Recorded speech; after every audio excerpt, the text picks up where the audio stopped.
Hi, it's John Falstrom, author of EADG 4, right here, and I'm here at Melody Mart Music Store in Homewood, Illinois. This is one of my main teaching places. I've been here for 20 years, and you can see I look right at home with the decor, and very inspirational here. And I am going to show some 7th chords right now. I'm going to show how 7th chords work in a major key and what they are and their chord symbol. So I'm going to take the key of D because it's got 2 sharps.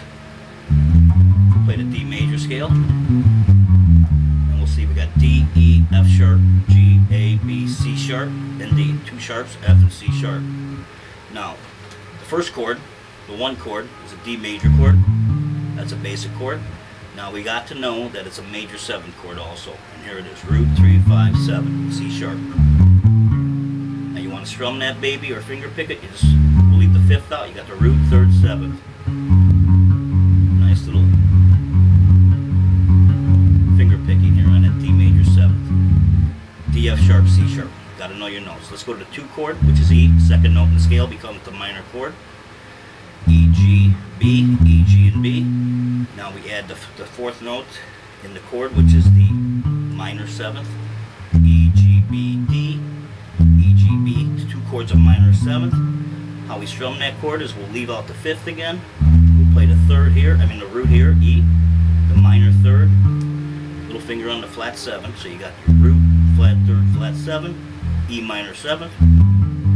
Nice little finger pick. Doesn't have to be that rhythm, you can strum it. That's an E minor 7th. You're going to see that all minor 7ths look like that. So we'll go to our 3rd note now. F sharp. F sharp minor chord. We're in D major. 3 is minor. We'll take our F sharp right here. We'll drop it down an octave. Our minor chord is F sharp, A, and C sharp. We'll add that minor 7th, which is E. F sharp, A, C sharp, E. That's an F sharp minor 7th. Chord, let's go with, take the F sharp an octave higher. You got your root, your minor 3rd, your flat 7. We'll leave that 5th out again. Here's the 5th, the C sharp, we'll leave that out. We'll play the root, flat 3rd, minor 7th. F sharp, A, and E. Strum it. Here's E minor again, 2. And back to 1, D major 7th. Now let's go back to that D major 7th chord. The symbol, chord symbol would be D and the MAJ, the word MAJ, 7, major 7th. The minor would be an E dash 7, or maybe perhaps a little M. Same with the F sharp minor. Let's go to the 4th note in the scale, which is G. That is going to be a major 7th. The 4th note, which is right here, G, so we can use any G. Let's take this G up here. Here's the root 3rd, 5th. G, B, and D, same thing, G, B, D, same chord, an octave lower. But I like that major 7th right here, F sharp. Here's it's G, B, D, F sharp. Here's your finger pick chord again. You leave the 5th out. Sounds good that way. You got this thing going on. Back to your 1 chord. Back to your 4. Major 7th. Back to 1. 2. 3. F sharp minor. And then go any way you want. Back to D. Okay, we'll go to our 5th note in the scale. It's an A major chord. Right here we'll take it, A, C sharp, E. We add, this one is called a dominant 7th. You flat the 7th. So we'll play an A major scale here. See what a major 7th is. But we got to flat it to stay in the key of D. Remember, we're in the key of D major. 2 sharps, F and C. So with a 5 chord, in every key is always going to be a dominant 7th. The 5 chord is your only dominant 7th in a major key. Diatonic major key, meaning just using the 7 notes. Sorry, we'll go to D. 7 notes in a major scale. That's diatonic. Root, 2, 3, 4, 5, 6, 7. Back to your root or octave. So we go to our 5 chord in D, which is A. Gotta have a G natural because that's in the key of D. Can't have the G sharp. So we now have our third 7th chord, which is a dominant 7. The symbol is just a 7, so it'd be A7. Also, and there's your shape, root 3/5, flat 7. Very familiar sound. You've heard that before. That's your sound of your dominant 7th, arpeggio. Let's take this A, just move it up here, we can move it here, open A, doesn't matter.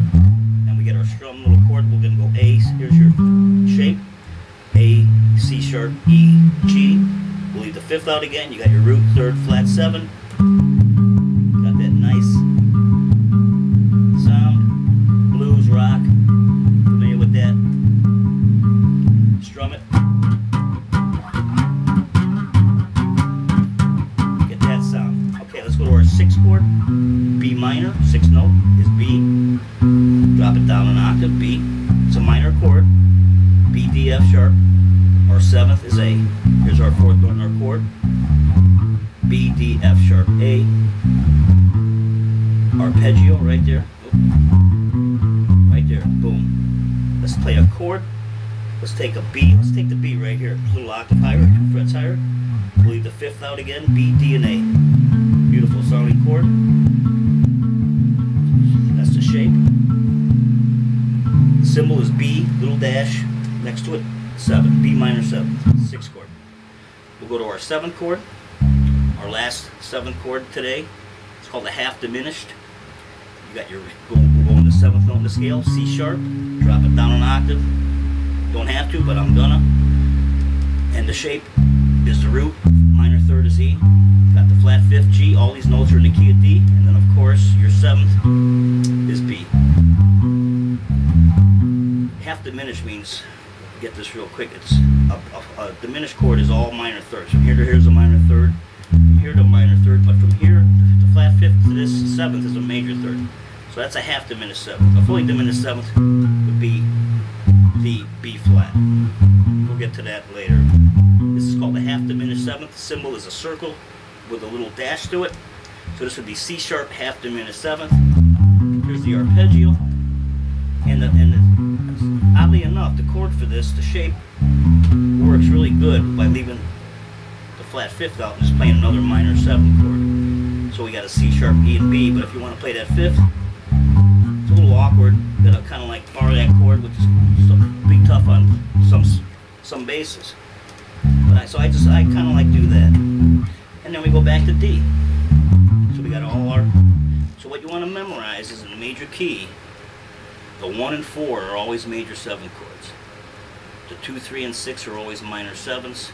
The 5 is your dominant 7th only, and your 7 is your half diminished 7th. I've been demonstrating this on my Danelectro bass. It's a reissue of the original 1958 Long Horn. It's a short scale bass. Short scale bass are wonderful. Actually, they're a little harder to play because the frets are smaller.